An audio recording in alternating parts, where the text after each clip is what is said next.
नीलो चिड़िया का पति कई साल पहले ही ऊपर वाले को प्यारा हो गया था। आजकल नीलो चिड़िया मिट्ठू राजा के महल में काम करती थी। मिट्ठू राजा बहुत दयालु था, लेकिन उसका वजीर कालू बहुत ज्यादा आलसी था। नीलो चिड़िया अपने दोनों बेटों चिंटू मिंटू की शादी करना चाहती थी। बेटा, मैं चाहती हूँ कि आप दोनों की शादी कर दूं, क्योंकि मेरी जिंदगी का कोई पता नहीं। मैं मरने से पहले पहले अपना फर्ज पूरा करना चाहती हूँ। लेकिन माँ, शादी के लिए तो ढेर सारी चीजों की जरूरत है, जबकि हमारे पास तो कोई चीज नहीं। हाँ बेटा, मैं भी इसीलिए परेशान हूँ। माँ, आप मिट्ठू राजा से कहो, क्या पता वो हमारी हेल्प कर दे। वो बहुत अच्छे हैं। हाँ बेटा, बात तो तुम्हारी ठीक है, लेकिन मिट्ठू राजा का वजीर बड़ा आलसी है। वो किसी जरूरतमंद को राजा तक जाने ही नहीं देता। नीलो, तुम तो बड़ी चिंतित लग रही हो, क्या बात है? कालू भाई, आप तो जानते हैं कि मेरे बेटे अब बड़े हो गए हैं। मैं चाहती हूँ कि अब उनकी शादी कर दूं। हाँ, तो कर दो शादी, इसमें चिंतित होने वाली कौन सी बात है? कालू भाई, आप राजा जी से हमें मिलवा दो। मैं चाहती हूँ कि मेरे बेटों की जॉब लग जाए। बगैर जॉब के मेरे बेटों को कौन रिश्ता देगा? और फिर शादी के लिए ढेर सारे सामान की भी जरूरत है। नीलो, क्या तुम पागल हो गई हो? अगर फर्ज करो तुम्हें राजा जी से मिलवा भी दूं, तो वो कौन से तुम्हारे बेटों को जॉब पर रख लेंगे? जंगल में और भी बहुत सारे पंछी हैं जो बहुत ज्यादा अक्लमंद हैं। राजा जी उन सबको छोड़कर तुम्हारे बेटों को क्यों जॉब पर रखेंगे? कालू भाई, मैंने राजा जी की इतने साल सेवा की है, इतना तो मेरा हक बनता है कि वो मेरे बेटों को जॉब पर रख लें। और मुझे पूरा विश्वास है कि वो मेरे बेटों को जरूर जवाब देंगे और शादी के लिए सामान भी दे देंगे। मेरे बेटे थोड़ा थोड़ा करके राजा जी को कर्ज चुका देंगे। चलो, मैं देखता हूँ, राजा जी से बात करके मैं तुम्हें बता दूंगा। अभी तो राजा जी साथ के जंगल दौरे पर गए हैं। फिर नीलो अपनी एक पुरानी सहेली के पास जाती है। उसकी भी 2 बेटियां होती हैं। वो काफी सुंदर होती हैं। मेरी प्यारी सहेली, इतने सालों से तुम कहाँ थी? अपनी बहन को भूल ही गई हो। लालो बहन, क्या बताऊं, तुम्हें काम ही बहुत होते हैं। पता ही नहीं चला कि इतना समय बीत गया। तुम्हारी बेटियां तो अब जवान हो गई हैं। हाँ नीलो, ऊपर वाले की बड़ी कृपा है। तुम सुनाओ, क्या हो रहा है आजकल? और चिंटू मिंटू क्या करते हैं? मैं तो मिट्ठू राजा के महल में बावर्ची हूँ, जबकि मिंटू चिंटू अभी फारिग हैं। क्या? माँ, राजा के महल में बावर्ची और बेटे फारिग हैं? नीलो, तुमने राजा जी से कहकर उनको भी जॉब पर रखवा देना था। ऐसे तो सारी जिंदगी तुम्हारे बेटे कुंवारे ही रहेंगे, कोई भी उनको रिश्ता नहीं देगा। हाँ बहन, मैं जानती हूँ। मैंने कालू वजीर से बात की है कि वो राजा जी से मेरी बात करवा दे। मैं राजा जी से कहूंगी कि मेरे बेटों को भी जॉब पर रख ले। मुझे विश्वास है कि वो मेरे बेटों को जॉब दे देंगे। ये तो तुमने अच्छा किया है। और हाँ, किसी बड़ी जॉब पर लगवाना चिंटू मिंटू को। लालो, मैं असल में चिंटू मिंटू के रिश्ते के लिए आई हूँ तुम्हारे पास। हमने बचपन में ही इनकी शादी की बात पक्की कर दी थी ना। नीलो, जब चिंटू मिंटू जॉब पर लग जाएंगे तो मैं रिश्ते के लिए हाँ कर दूंगी। अब तुम जा सकती हो। मैं तो तुम्हें बहन समझती थी, पर तुमने भी दुनियादारों वाली बात की है। उधर मिट्ठू राजा का बेटा अपने सेवक के साथ बाग की सैर कर रहा था कि चिंटू मिंटू भी वहां पर मौजूद थे। छोटे राजा का सेवक कालू वजीर का बेटा था। मिंटू चिंटू, तुम्हारी इतनी जुर्रत कि तुम राजा जी के बाग में टहल रहे हो। मैं अभी तुम्हें जेल में डालता हूँ। राजा जी, हमें क्षमा कीजिए, हम अभी चले जाते हैं। वैसे तुम लोग यहाँ कर क्या रहे थे? राजा जी, हम बाग देखने आए थे। तुम दोनों बहुत मासूम हो। तुम्हें मालूम नहीं कि ये बाग राजा जी के लिए है। तुम दोनों की सजा ये है कि तुम दोनों आज से मेरे अच्छे मित्र हो। जब चाहो यहाँ आ सकते हो और फल भी खा सकते हो। राजा जी, ये आप क्या कह रहे हो? अब आप महल के नौकरों को मित्र बनाएंगे? तुम सिर्फ एक सेवक हो, राजा नहीं।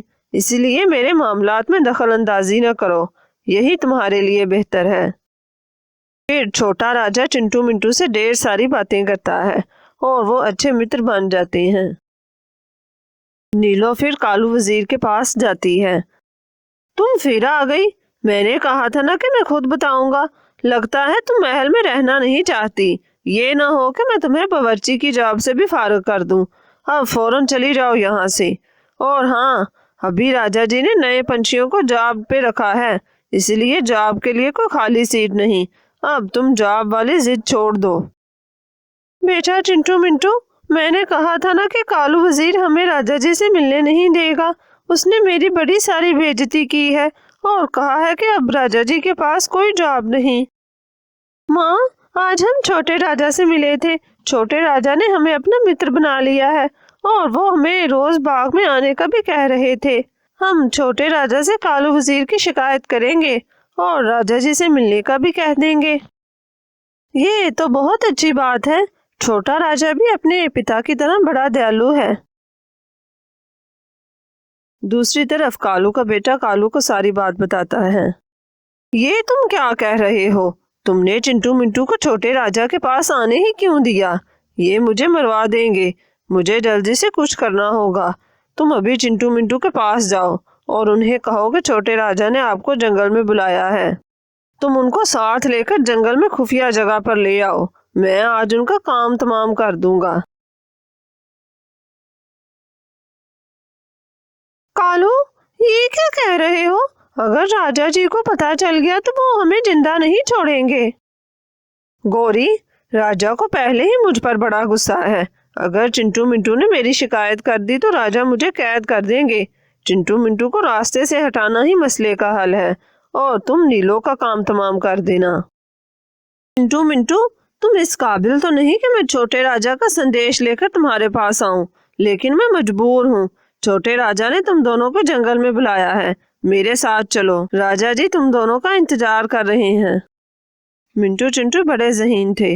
वो जानते थे कि छोटे राजा ने उनको बाग में आने को कहा था और ये भी जानते थे कि कालू वजीर और उसके बेटे को उनका छोटे राजा से मिलना एक आंख नहीं बाता था। क्या तुमने सुना नहीं? मेरे साथ चलो। हमने अभी भोजन नहीं किया। हम भोजन कर ले फिर चलते हैं। ठीक है, मैं महल के बाहर तुम्हारा इंतजार कर रहा हूँ।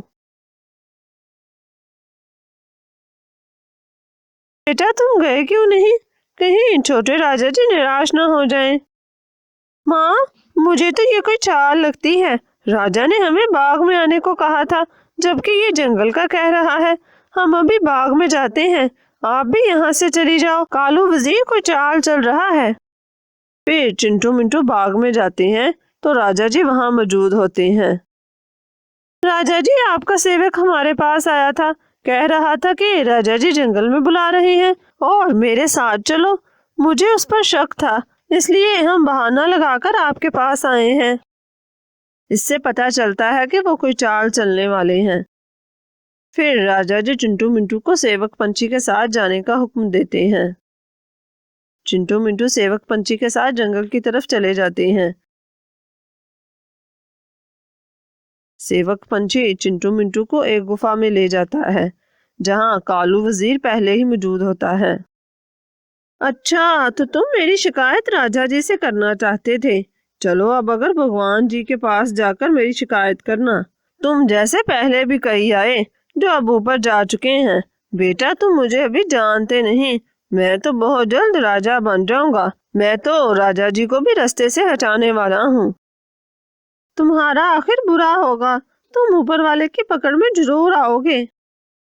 कालू अभी अपना खंजर ही निकालता है कि राजा जी सामने खड़े होते हैं। ये देखकर तो कालू वजीर के होश ही उड़ जाते हैं। राजा जी आप और यहाँ? मैं तो चिंटू मिंटू को सिखा रहा था कि दुश्मन पर हमला कैसे करते हैं। आखिर ये हमारे सिपाही बनेंगे। मैं सब जान गया हूँ। मुझे मेरे बेटे ने सारी हकीकत बता दी है। फिर राजा जी कालू, उसकी पत्नी और बेटे को कैद कर देते हैं। राजा जी चिंटू मिंटू को अपने बेटे के सेवक रख लेते हैं। फिर नीलो अपने बेटों की शादी अपनी सहेली की बेटियों से कर देती है। इस कहानी से हमें ये सीख मिलती है कि हमें गरीबों और मोहताजों की मदद करनी चाहिए और किसी ओहदे का गलत इस्तेमाल नहीं करना चाहिए।